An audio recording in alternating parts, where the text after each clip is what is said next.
What up, guys? This is Casey's Raw again, and these are my pickups for early February of 2021. I had these pickups for probably a little over a week, maybe a week and a half. Didn't have a ton, so I figure hold out. Plus, I've been exhausted. So let's start with these Famicom games, Nintendo Famicom games. My local video game store, they only had these last three, and I figured why not pick them up. Plus, you don't need to have to read Japanese. So the first one is Babel.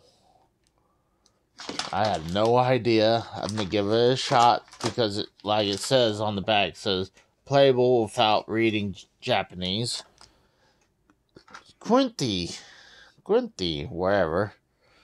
Same thing. It says it's playable without reading Japanese. Then I have no idea of Hunjo Jalico. Some bunch of ninjas, and same thing, playable without reading. I figured, you know what, that was the last set they had. Figure why not pick them up. And then I checked my Amazon, see what's out there, and Fruit Ninja went down the price, VR.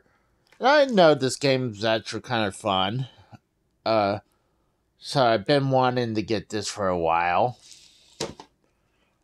And found out, got it the very next day. That's the good thing about Amazon. You get it extremely quick. And this is not even the American version. This is the European version, or PAL, because it says Peggy instead of the, the ENSRB, wherever they call it. But yeah, it's cool to have this one in the collection.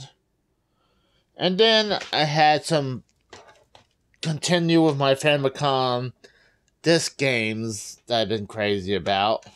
Move this one over. This is Mario Brothers on the Famicom disc system. And this is the arcade game. Not versus Super Mario Brothers. This version, Mario Brothers, the arcade game. What's crazy is that you figured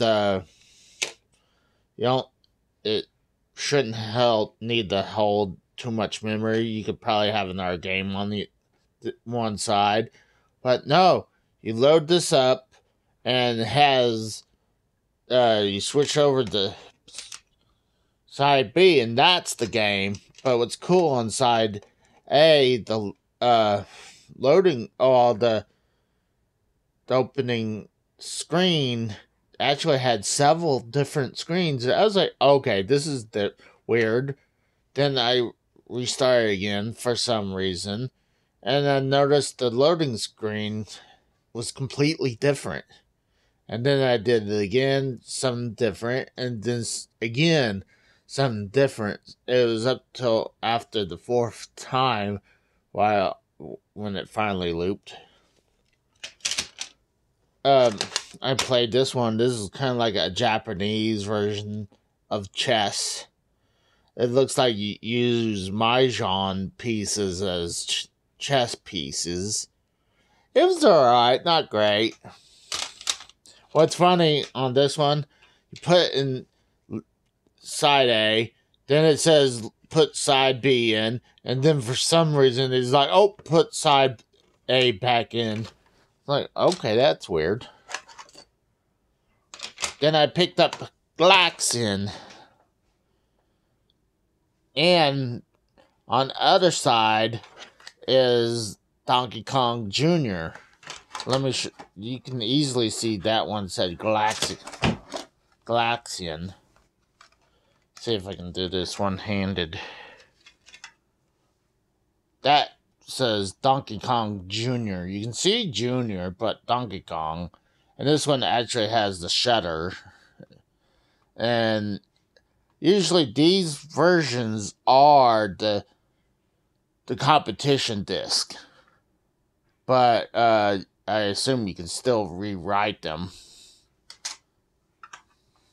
But then I had another game came in through the mail. It was two versions of Mario Brothers. One was called All Night Upon. I think it's this side. And then the other side, it could have been this side. And then one side, it was a completely different game. It was like, I was trying out these other Famicom disc games. And I tried this one. The other hack one, I didn't care much. I played it. It was fun. But then I was trying to load up All Night Upon again. And it was having an error. Then I switched back on here. And it's having the error again. So I don't know what the hell happened. This freaking game is a freaking curse. Because I finally just got a refund on the other one. I don't know if it's because, people rewrite and it was only good for a couple times. So that sucks. So, I don't know. I mean, honestly, someone rewrote on here, but it's a natural cartridge. So, I mean, this bums me out.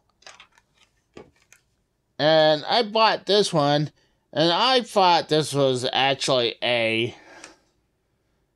another soccer game, but I decided to try it, and actually, it's tennis.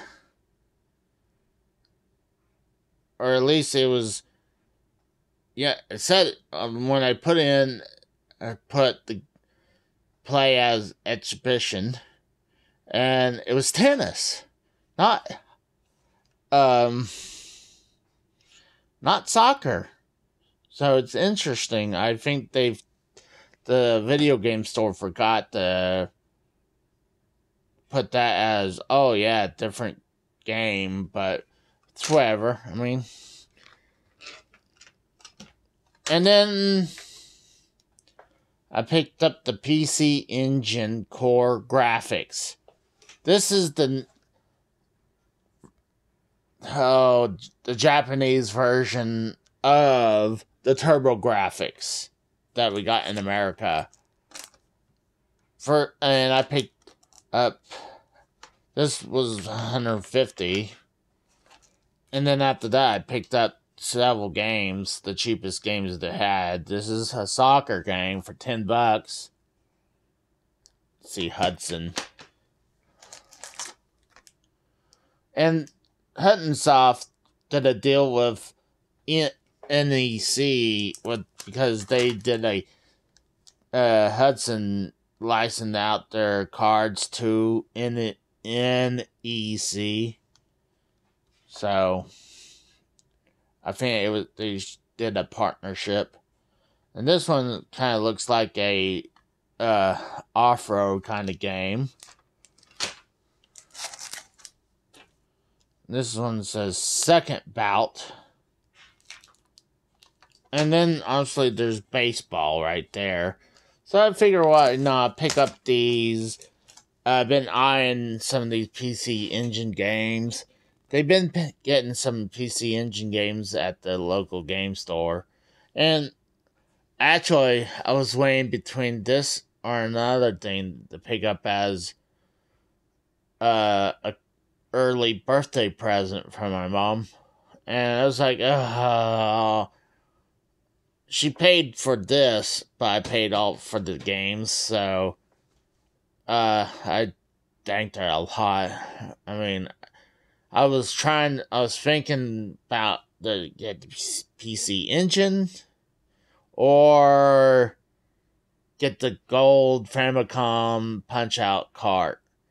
So, and I was just like, I'd be waiting forever to get that. Plus, I can get it on eBay anytime I want. And this is here now, so I was like, screw it. It's in our console. So, I'm gonna try these games out when I finally have a chance to sit down and play them. But here's another thing. I pulled out my Turbo Graphics and compare. This is the Turbo Graphics.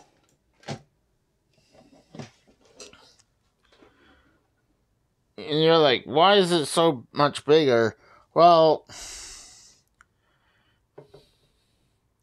actually, I believe all this is pointless right here. All that is pointless. This is exactly what's supposed to be. You can kind of see it's pretty much the whole thing is the same if you line them up.